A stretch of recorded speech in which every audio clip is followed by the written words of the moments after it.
So now, John, we come to the last part. I think the most amount of fun happens here, and we've spoken about the Nautical Institute, its vision, its goals, and the kind of knowledge you want to spread. I want to go deeper into the mind of John Lloyd, as such, as the leader. And I have a few questions. It's called the rapid fire round. There's no escaping from there, and these questions are going to be thrown at you, and you will not have time to think. I just want an instinctive reaction to this. Probably a word or a sentence on each one of them. Are you ready for this, John? We'll know in a minute. Yes, please go ahead. Let's play this game. Okay, your first question of the rapid fire round, John. If you were a vegetable, what vegetable would you want to be? I think I would be. Oh, well, that's a really interesting question. I think one that changes with the season, that's always there.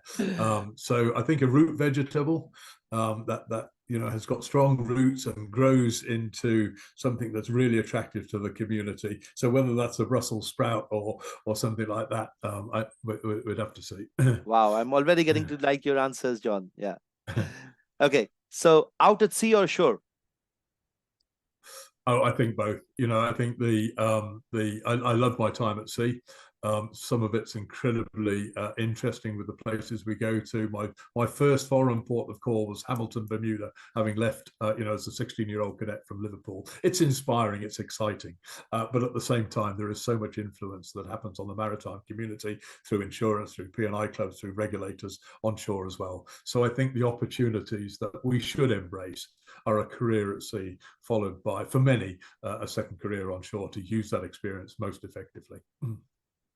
Thank you, John. Yes. So next question, beach volleyball or mountain trek? Well, if I'm watching, I think the volleyball skills are absolutely fantastic, and whether that's futsal in Brazil, or people playing, the interaction, the team bit of it, I think would make the beach volleyball work better for me. Okay, John, in one sentence, how would you describe the Merchant Navy to a non-mariner? I would describe it as a career that will introduce responsibility, excitement, travel, and a great opportunity to meet other people from a huge number of different cultures and a diverse community. That will be an inspiration for you today and for the rest of your life, whatever you do. It's very interesting you said this, John, because we know in this event that we're also doing for the first time a maritime walk of honor, where around 80 people, including the movers and shakers of the industry, will come and walk in honor. And we are going to stream this live to the whole world. And one of the things I felt that, we need to create an awareness of the good things of the industry now. A lot of people talk about the bad aspects and criminalization and all the bad things that happen, but very few people talk about the charm and the allure of the sea. So our objective will be to promote Merchant Navy as a career. I think we've all got a responsibility to tell the good news stories, as well as face up to the difficulties that we face. It is hugely exciting to go to new places. It's hugely exciting to meet new people, try different foods, different cultures, meet and work and understand those people on a global scale. We are carrying 95% of the world's trade. And yet the media often focuses just on the bad news stories. And I think that does a disservice to the career, to the opportunities that are there. We should be feeling good about our profession. We should be proud of it because it's a wonderful area and discipline to work in with some absolutely fabulous people. Right. So next question, John. Very simple. Something you always carry. Always got a pen, fountain pen, so that I can make. Oh, you use a fountain pen, right? It's great to see people who still using fountain pens. Yes, and well, so I don't forget things, but also, there are gems, and you never know where you're going to hear that gem, and just making a note of it helps. Yeah. Okay, so John, next question. Given all the money in the world for a single day, how would you like to spend it? And don't say you're going to buy ships. Travel. No. I love to travel. What little expendable income I have, I spend on travel and going to new places. There are two places they're on my what we call the bucket list. the maritime community of the Galapagos Islands would be an absolutely fantastic exploration to make. But at the other end of the spectrum, I love being in the middle of land as well, and to go and see the migration of the Serengeti would be inspiring for Oh, me to oh join yeah, in. I loved it when I went to Kenya and for the last time, and it was Yep. just really out of the world. And I also remember with your answer, I remember speaking to Gillian, and I'm very close to her also. And Gillian is a great friend, and she also loves to travel a lot, Yes. you know. And she's been at the helm of the Nautical Institute in the last tenure, and That's right. great things that she's already done for the Nautical Institute herself. Yes. So John, my next question in the rapid fire round is to you, goes like this. If you were to go back, what's the one thing you would like to change in your life?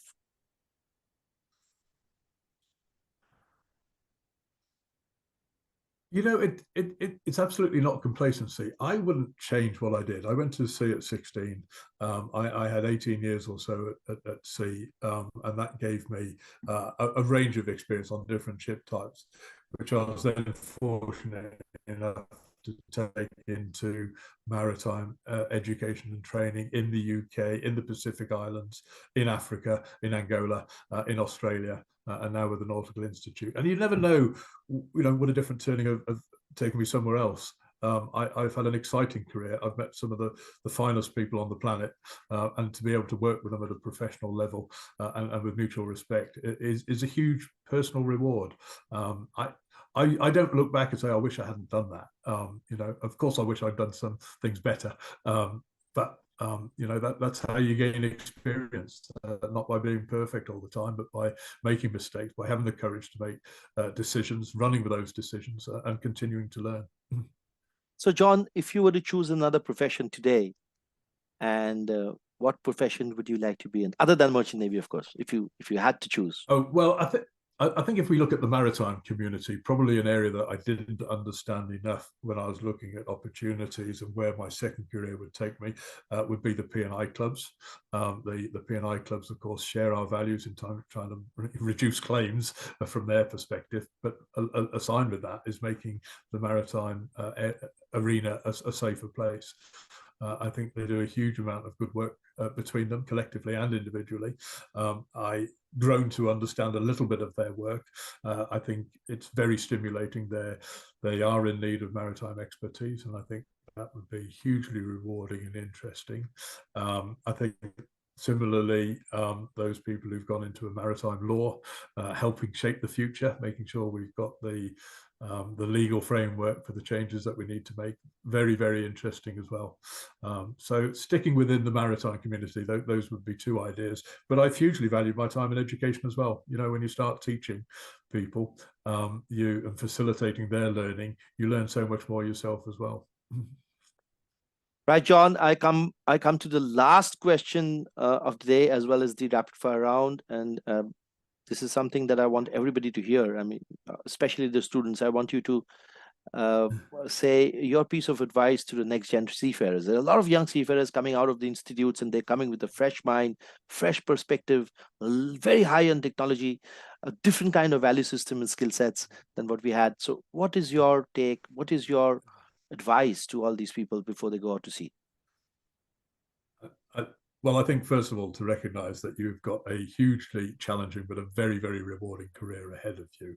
And I like to think of you not as young, inexperienced seafarers. My vocabulary is that you are the leaders of tomorrow, and we need to respect that. We need to facilitate and support your professional development, both at the Nautical Institute and everyone else you interact with at a personal level, whether that's on board the ship, in your maritime colleges and universities, and to of course, there's a responsibility. You have to offer your own commitment as well. And you need to behave and be reliable. That's one of the most important things at sea, is that people are looking for reliable people. But with the right qualifications, the right level of reliability, you will shape the future of the maritime community in 20 years' time. So grasp that opportunity, give it the commitment it deserves, and that you and your families deserve as well, because you are the difference for tomorrow. Wow, that's inspiring. That's really inspiring. Thank you, John. So we come to the end of this short interview with with none other than John Lloyd, the leader and the CEO of the Nautical Institute. John, thank you so much for spending time with me. And like I said, this has been a huge inspiration to all these seafarers and students who are going to watch this interview and going to hear what you say.